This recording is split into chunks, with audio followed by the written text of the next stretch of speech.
Alright, yo guys, it is me, Dragon King. I'm back again, once again. So, for my dragonators today, I'm gonna make two Monster Hunter videos, but I'm unfortunately gonna have to split them up.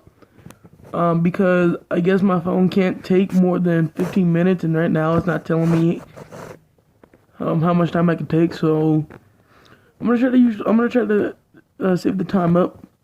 So first thing you're gonna do, I'm gonna introduce you guys to the monster in the village, and then I'm going to do some more gameplay later. Alright? So, first thing we got is the weapons man up here, or the armor crafter. His name is Wyvern Assurance, or Smithy, usually. And you have three things to forge: weapon, armor, and decoration. Let's see what forging weapons are. We have the Great Sword, which is basically a huge heavy sword. And each weapon has their own special ability, unique ability. What Great Sword does is that you can charge it up to 3 levels, and you can tell by your character glowing. And I believe once it glows third time, then you can swing it and let it go. So yeah, it's just there for damage and to help cut down things if you need to. You have Long Sword, which is basically a sword. It's basically a Great Sword but faster, and it's longer. So you can reach farther if you need to. Its unique ability is that you can do something called a spirit combo, and basically you'll see this little bar at the top of your screen. It should be somewhere up here. And once you use that, you gotta make sure you gotta hit the monster. Tap R a lot of times, like tap R like 4 to 5 times, and then you'll get an attack boost, which will be really beneficial. And if I'm correct, I think it's the last hit that matters. Then no matter what, I think it's just the last hit that matters. Then you have the Sword and Shield, which is basically its unique ability is that not only can you block with it, but you don't have to put away your weapon to use your items. You can just use them then and there. Next we have Dual Swords, which is basically like Sword and Shield, except you get 2 swords and no shield. So, and what its unique ability is called Demon, like demon form or something like that. But anyway, once you fill a bar up, which will be up here again, you gotta keep attacking the monster, and once you fill that bar up, you'll get an increase in attack and speed, if I'm correct. And instead of you rolling out the way, instead of you pressing B to roll out the way or jump out the way, you actually dash forward, which is pretty fast. So if you want to use that. Then we have the hammer, which one of the unique things about the hammer is that if I'm correct, it does take away more of the monster's stamina, so you can tire them out more. But the second thing is you can't cut off things like tails and stuff like that. You actually can only whack them. And its unique ability is that you can charge up the hammer. Then you have the hunting horn, which is like the hammer in a way almost. And its unique ability is that you see these things called notes, which are pretty much like when you play certain notes, like when you do certain attacks and then you press R, you activate the notes, and if you look here, it will tell you what the notes do, and it'll give you some sort of buff. This is mainly used for multiplayer, being supportive. Then you have Lance, which is pretty much its unique ability in a way is that you get to charge up. Like basically, if the monster's super far away, you want to try to close the distance. You kind of rush towards them, and sometimes like the monster's in something like a pitfall trap or something like that, then you can pretty much just keep dashing into them, doing a lot of damage.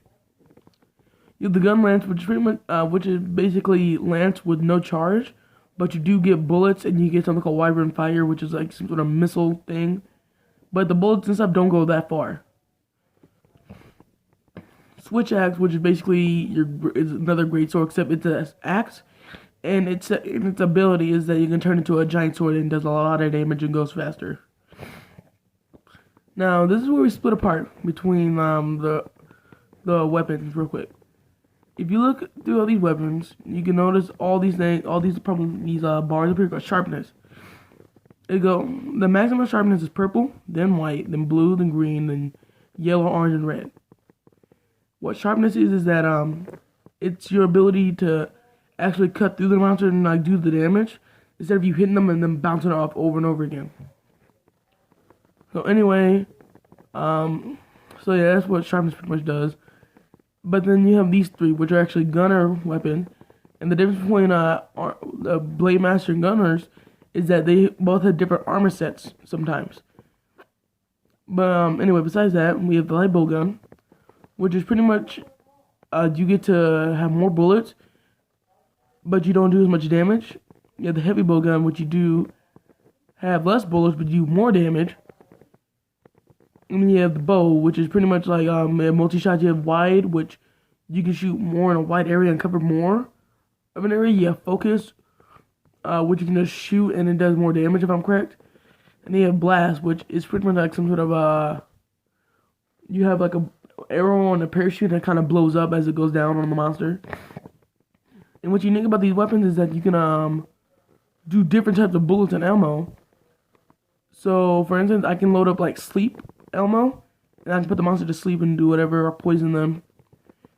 And how you upgrade the weapons, you gotta collect items from the monsters and or other things like quests. Like for instance, if I want to upgrade this Upper's Growl, I will need them the Nogre Shockers and Ivory like Chris Hide. Then we have armor with their 5 different types of armor: head, chest, arm, waist, and legs.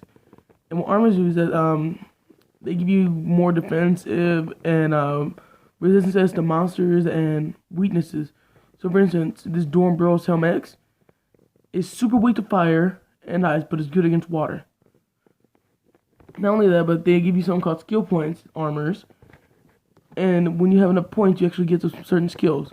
For instance, I have the skills Attack, Medium, Earplugs, Awaken, and Destroyer. And this is actually good. This could actually be useful for in battle if you want to use them. How you upgrade the armor is that you got to get these things called armor spears. You can get those by winning certain quests and or mining. Then you have decorations, which if you saw these things called slots in your armors and weapons, you can fill the decorations in with those, and they'll help you boost up your skills even more. So not really much to say about that. This is where you gotta eat, and it's actually good to eat because if you because they actually give you stat boosts. For instance, if I go King Truffle and the Cure and Butter, I get a fire resistance and 50 plus in health. And if you pick fresh, you get more stamina, and it's actually a good thing because if you're in a quest for a long time, your character doesn't eat, they start to lose stamina. So anyway, this is kind of my mini tutorial on the game. One more thing I'm about to forget is that you can also do some combo lists and combine your items. And basically you can combine your items, try to make better items. For instance, if you want a potion, combine a herb and a blue mushroom, which you gotta go you gotta go find in the fields. If you want to make a potion, you need a potion and honey. Now note that's not always 100% to get, but you could do that and help you out more. Anyway, this is the end of our tutorial. I'm probably going to be uploading either a GTA 5 or Black Ops 3 video next. See you guys later.